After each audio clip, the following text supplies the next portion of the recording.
Hi everyone. तो आज हम अपना नया सेशन शुरू करने जा रहे हैं पॉलिटी का। तो मैंने पहला टॉपिक जो चूज़ किया आप लोगों के लिए वो है DPSPs, directive principles of state policies.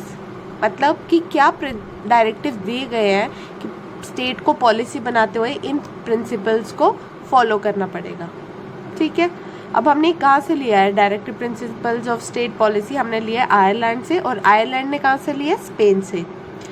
अब ये बनाया क्यों था? For the welfare of state and not police state.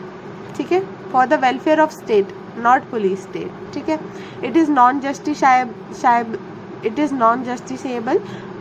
Justiciable का मतलब क्या होता है कि हम उसको कोर्ट में जाकर, जैसे अगर किसी ने DPSP को नहीं फॉलो किया तो हम कोर्ट में जाकर बोल नहीं सकते इस इंडिविजुअल ने इसको फॉलो नहीं किया तो इस पे केस होगा। ठीक है, it is up to individual और स्टेट।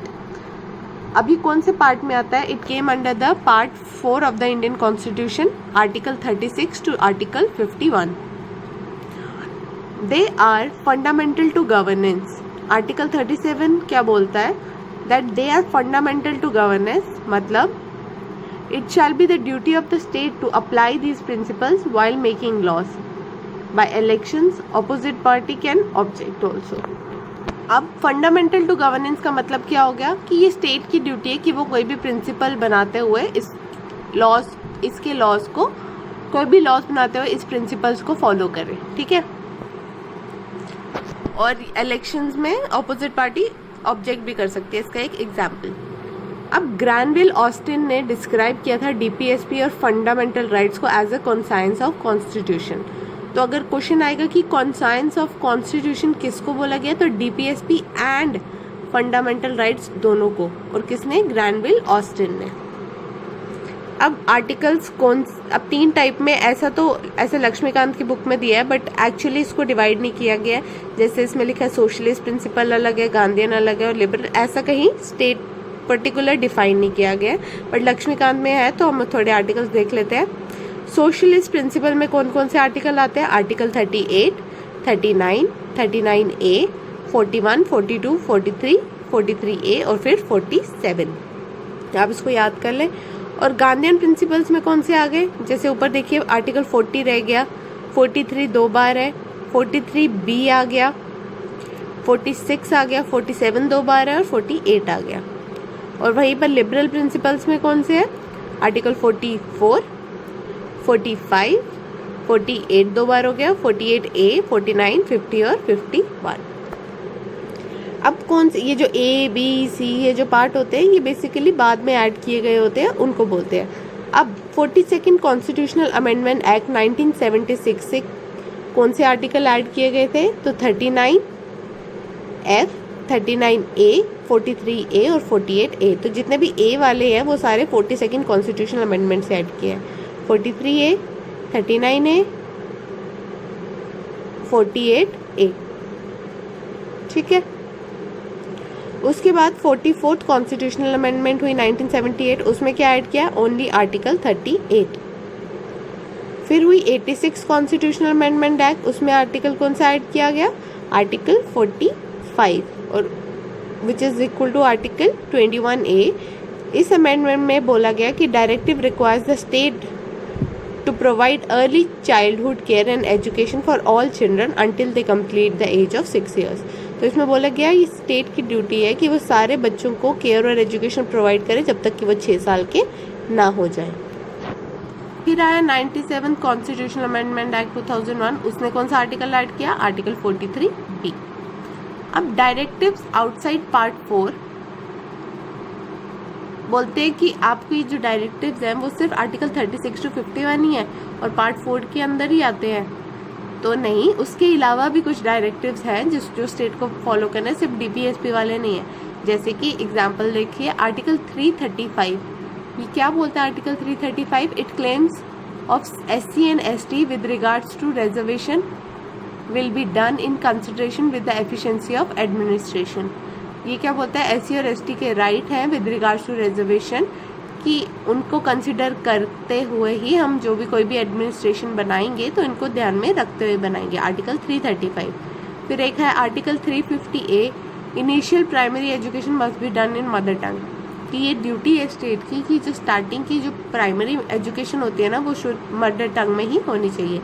एक है आर्टिकल 351 जो बोलता है state should take all steps to promote Hindi. ठीक है, तो ये भी कुछ डायरेक्टिव्स है जो आउटसाइड पार्ट 4 के डीपीएसपी के बाहर है। डेवलप, अब एक पॉइंट आया था कि डेवलपमेंट ऑफ 3 लैंग्वेज फॉर्मूला, तो ये कहीं पे भी नहीं है। अब हम आर्टिकल को देख लेते हैं, हमने पीछे पढ़ लिए कौन से में कौन से आर्टिकल है, अब उनको डिफाइन करते हैं। तो आर्टिकल 36 से शुरू करते हैं। आर्टिकल 36 क्या बोलता है? It will define the state. जब हम फंडामेंटल राइट पढ़ेंगे उसमें मैं आपको आर्टिकल 12 पढ़ाऊंगी, तो उसमें स्टेट की डेफिनेशन को बताया गया है। फिर आ जाता है आर्टिकल 37। वो क्या बोलता है कि जो ये directive principle of state policy है should not be enforced by any court, but the principle therein laid down are nevertheless fundamental in the governance of the country, and it shall be the duty of the state to apply this principle in making laws. वो बोलता है कि they are not enforceable by the court, but ये fundamental है governance में, मतलब कि state को ध्यान रखना है ये प्रिंसिपल बनाते हुए, बट आप अगर नहीं बनाएंगे तो आप किसी कोर्ट नहीं जा सकते हो। ठीक है, फिर आता है आर्टिकल 38, 36, 37, अब आता है आर्टिकल 38। 38 क्या बोलता है? इसमें 2 पॉइंट्स है। पहला, state to secure a social order for the promotion of welfare of people by promoting social order. कैसे? कि स्टेट की ड्यूटी है कि सोशल ऑर्डर को प्रमोट करे ताकि लोगों का वेलफेयर हो सके। अभी सोशल ऑर्डर को कैसे प्रोटेक्ट कर सकते हैं? बाय जस्टिस, सोशल, इकोनॉमिकल और पॉलिटिकल। कौन सी जस्टिस? सोशल और justice, social, economic and political justice.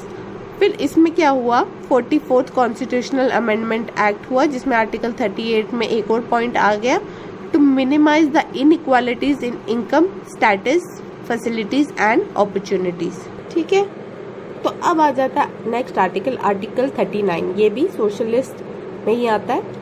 Article 39 में आपके पास 1, 2, 3, 4, 5 और 6 पॉइंट्स हैं। ठीक है, पहला, adequate means of livelihood to all the citizens, कि अच्छे तरीके से रहना, बेसिक नीड्स उनकी पूरी होनी चाहिए। फिर नेक्स्ट बोलता है equitable distribution of material resources of the community for common good, मतलब जितना भी मटेरियल रिसोर्सेज लाइक खाना पीना ये सब इक्वली डिस्ट्रीब्यूट होना चाहिए। Next, preservation of concentration of wealth and means of education production, तो इनको ये चीज़ रोकनी है कि आप एक ही जगह पर सारी पैसा नहीं दे दो, मतलब अमीर को और अमीर ना कर दो या और मीन्स ऑफ प्रोडक्शन ना दे दो। Equal pay for equal work article 39 बोलता है। और preservation of health strength of workers and children against forcible abuse, तो चिल्ड्रन और वर्कर्स की हेल्थ और उनकी स्ट्रेंथ का ध्यान रखना है कि उनको जितनी स्ट्रेंथ है उससे ज़्यादा काम तो नहीं ले रहे। फिर इसमें ही 42nd कॉन्स्टिट्यूशनल अमेंडमेंट एक्ट 1976 हुआ, जिसमें कौन सा पॉइंट ऐड हुआ था मैंने आपको बताया, 42nd से ऐड हुआ था 39F या 39 में एक पॉइंट ऐड किया था कि opportunity for health development of children, कि अपॉर्चुनिटीज देनी है कि हम चिल्ड्रन की हेल्थ को डेवलप कर सकें। फिर आ जाता है आर्टिकल 39A, ये भी 42nd कॉन्स्टिट्यूशनल अमेंडमेंट से एक्ट से ऐड हुआ था। ये क्या बोलता है? To promote equal justice and to provide free legal aid to the poor by suitable laws or schemes or any other way। तो ये क्या बोलता है कि इक्वल जस्टिस एक जैसा होना चाहिए और फ्री लीगल एड मिलनी चाहिए गरीब को, मतलब उनको एक फ्री का लॉयर मिलना चाहिए जो उनका केस लड़ सके, क्योंकि उनके पास पैसा नहीं होता। इक्वल जस्टिस की बात की है, बहुत ऐसी कोई स्कीम्स लानी चाहिए। फिर आ जाता है आर्टिकल 40। आर्टिकल 40 आता है गांधीयन प्रिंसिपल्स में। इसका मतलब क्या है? To organize village panchayat and endow them with necessary powers. Village panchayat बनाओ आप और उनको पावर्स दो और अथॉरिटी दो कि वो as a self government act कर सके, मतलब उनकी पावर को डिवाइड कर दो स्टेट की पावर से। और जो पंचायत है वो कौन सी स्टेट लिस्ट में? विलेज पंचायत पहले जो होता था स्टेट लिस्ट में होता था, ठीक है, अब नहीं। नेक्स्ट है आर्टिकल 41, ठीक है, तो आर्टिकल 41 भी सोशलिस्ट में आता है आपका। It means it make effective provision to secure the right to work, to education and to public assistance in case of unemployment, old age, sickness and disablement. तो बोलता है कि इस प्रोविजन को कि राइट टू वर्क, काम करने का, एजुकेशन और पब्लिक असिस्टेंस। अगर आपके पास एम्प्लॉयमेंट नहीं है या बूढ़े हो, बीमार हो, state give this opportunity with in their economic list. मतलब स्टेट पे जो अमीर स्टेट है वो ज़्यादा अपॉर्चुनिटी दे सकती है as compare to the other state. तो आज की वीडियो में इतना ही रखते हैं, बाकी के आर्टिकल्स हम नेक्स्ट वीडियो में पढ़ेंगे। अगर आपको मेरी वीडियो पसंद आती है तो उसे लाइक करें और मेरे चैनल को सब्सक्राइब करें। Thank you and have a nice day.